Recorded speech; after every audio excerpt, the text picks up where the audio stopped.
Hello everyone and welcome. I am currently surrounded by VTEC. There's VTEC in this S2000, in this Honda Accord, and in this Honda Civic Type R engine in front of me. So in this video we're going to be getting into what is VTEC and how does it work. Now in order to understand VTEC we need to understand engines, and engines need at least three things to function. They need air, they need fuel, they need compression, and in the case of gasoline engines like this Civic Type R engine, you also need a spark. Now VTEC deals with the air portion of this equation of those four things that the engine needs. So now we know what an engine needs, and it operates on four strokes. So the first stroke is intake, where the piston moves down and it pulls in air and fuel. The second stroke is compression, where that piston moves up and it compresses that air and fuel mixture. The third stroke is the power stroke, where a spark plug ignites that air and fuel mixture, pushing the piston down.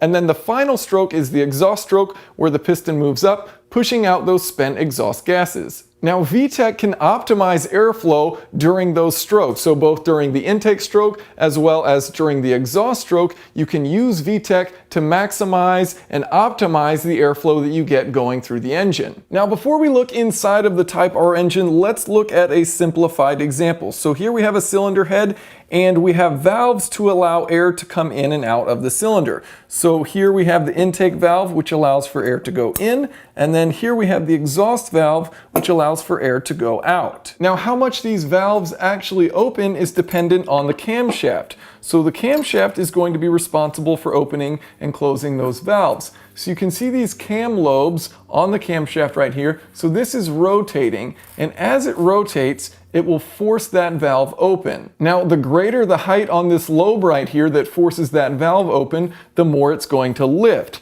And so the more that valve lifts open, you can see the more airflow it will allow to come in or out of the engine. Now, if you can put more air into an engine, you can put more fuel into that engine, and then you can make more power. So now let's take a look at how the valves work on the Type R engine.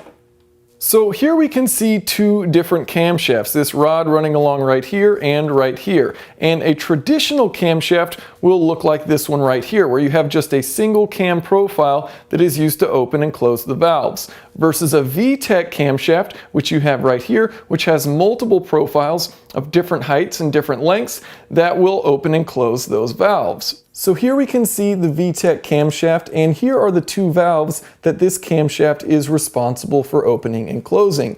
And as you can see, it has two different cam profiles to choose between. So it can use this inner cam profile, which has a higher lift on it, or it can use this lower cam profile here on the outside. It'll use both of these simultaneously to open these two valves. So it can switch between these two profiles. So why might you want this lower profile? Well, you'll use the lower profiles at lower RPM. So at lower RPM, you don't need as much air, and so because of that, you use a lower profile, and that means that the air is coming in faster. By restricting the airflow, the air is forced to speed up. And by speeding up that air, it mixes with the fuel better, and because it's mixed with the fuel better, you get more efficient combustion. Now at high RPM, you want to make as much power as possible, so you want as much air coming in the engine as possible. So you use the higher lift cam profile, and that allows that valve to open up more, and you can force more air into the engine, and thus use more fuel and make more power. So how does VTEC actually work? Well, at lower RPM, this outer profile, as mentioned, will be responsible for opening and closing the valves. And it does that by pushing these outer rocker arms down.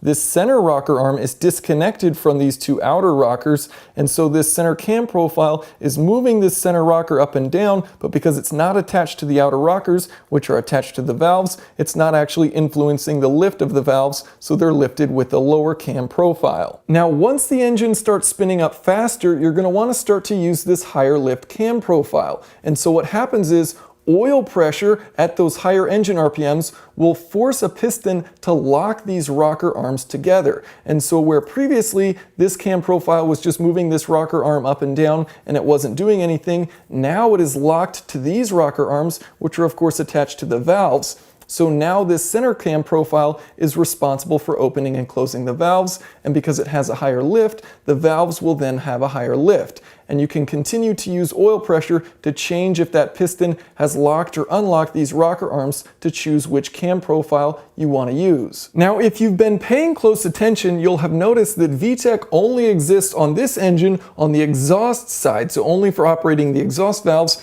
versus the intake valves up top, which just have a single cam profile, different from many of Honda's previous performance engines, which have VTEC on both the intake and the exhaust. So why in this case is there VTEC only on the exhaust side? Well, the reason is that this engine is turbocharged, as you can see right here. So the turbocharger makes it really easy to force air into the engine. It's easy to get that air in without using that extra lift profile. But then once you've had combustion occur and those gases have expanded, you have a really high pressure in that cylinder. And so by using the higher lift profile, it's easier to force those exhaust gases out. And the other thing you have to work against, not only do you have that higher pressure after combustion, you also have to force that air through a turbocharger. So by using the higher lift profile, it's easier for that airflow to move out, move through the turbocharger and out the exhaust. Thank you all so much for watching, and if you have any questions or comments, of course, feel free to leave those below.